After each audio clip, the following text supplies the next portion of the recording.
नमस्कार दोस्तों, जय श्री कृष्णा। कार्तिक महात्म्य 26वां अध्याय। कार्तिक मास महात्म्य का 26वां अध्याय श्री विष्णु की कृपा से आज तुमको रहा बताए। नारद जी बोले, इस प्रकार विष्णु पार्षदों के वचन सुनकर धर्मदत्त ने कहा, प्राय सभी मनुष्य भक्तों का कष्ट दूर करने वाले श्री विष्णु की यज्ञ, दान, व्रत, तीर्थ सेवन तथा तपस्याओं के द्वारा विधि पूर्वक आराधना करते हैं। उन समस्त साधनों में कौन सा ऐसा साधन है जो भगवान विष्णु की प्रसन्नता को बढ़ाने वाला तथा उनके समीप्य की प्राप्ति करने वाला है।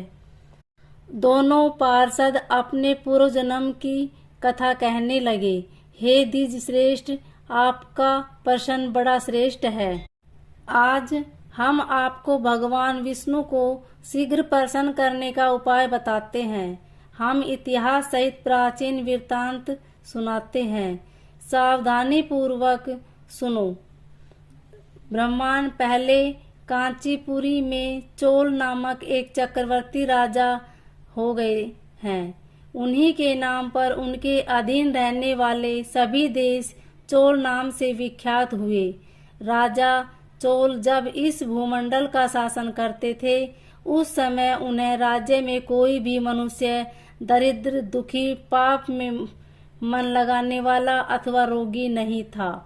एक समय की बात है, राजा चोल अनंत शयन नामक तीर्थ में गए, जहाँ जगदीश्वर भगवान विष्णु ने योग निद्रा का आश्रय लेकर शयन किया था।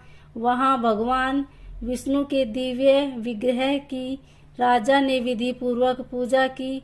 दिव्या मणि, मुक्ता फल और सुवर्ण के बने हुए सुंदर पुष्पों से पूजन करके साष्टांग प्रणाम किया। करके जो ही बैठे, उसी समय उसकी दृष्टि भगवान के पास आते हुए एक ब्राह्मण पर पड़ी, जो उन्हीं की कांची नगरी के निवासी थे। उनका नाम विष्णुदास था।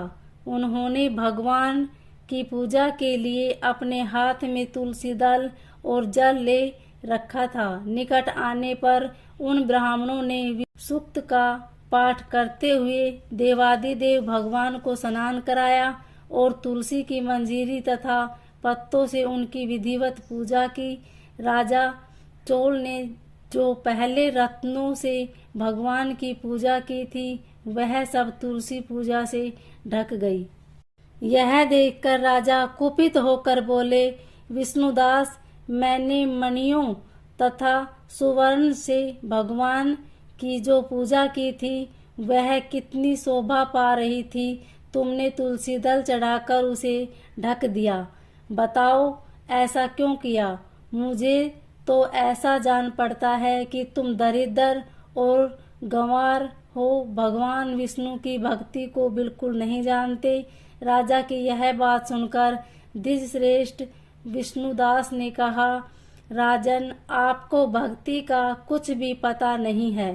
केवल राजलक्ष्मी के कारण आप घमंड कर रहे हैं। बतलाइए तो, आज से पहले आपने कितने वैष्णव व्रत का पालन किया है? तब नृपश्रेष्ठ चोल ने हंसते हुए कहा, तुम तो दरिद्र हो, निर्धन हो, तुम्हारी भगवान विष्णु में भक्ति ही कितनी है।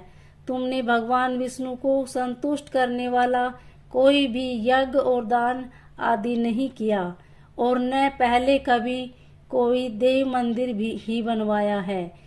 इतने पर भी तुम्हें अपनी भक्ति का इतना गर्व है। अच्छा, तो ये सभी ब्राह्मण मेरी बात सुन ले। भगवान विष्णु के दर्शन पहले मैं करता हूँ या यह ब्राह्मण? इस बात को आप सब लोग देखें, फिर हम दोनों में से किसकी भक्ति कैसी है, यह सब लोग स्वतः ही जान लेंगे।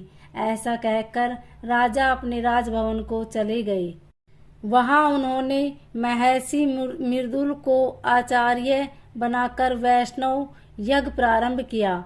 उधर सदैव भगवान विष्णु को प्रसन्न करने वाले शास्त्रोक्त नियमों में तत्पर विष्णुदास भी व्रत का पालन करते हुए वहीं भगवान विष्णु के मंदिर में टिक गए उन्होंने माघ और कार्तिक के उत्तम व्रत का अनुष्ठान, तुलसी वन की रक्षा, एकादशी को द्वादशाक्षर मंत्र का जाप, नित्य गीत आदि मंगलमय आयोजनों के साथ प्रतिदिन षोडशोपचार से भगवान विष्णु की पूजा आदि नियमों का आचरण किया। वे प्रतिदिन चलते फिरते और सोते हर समय भगवान विष्णु का स्मरण किया करते थे।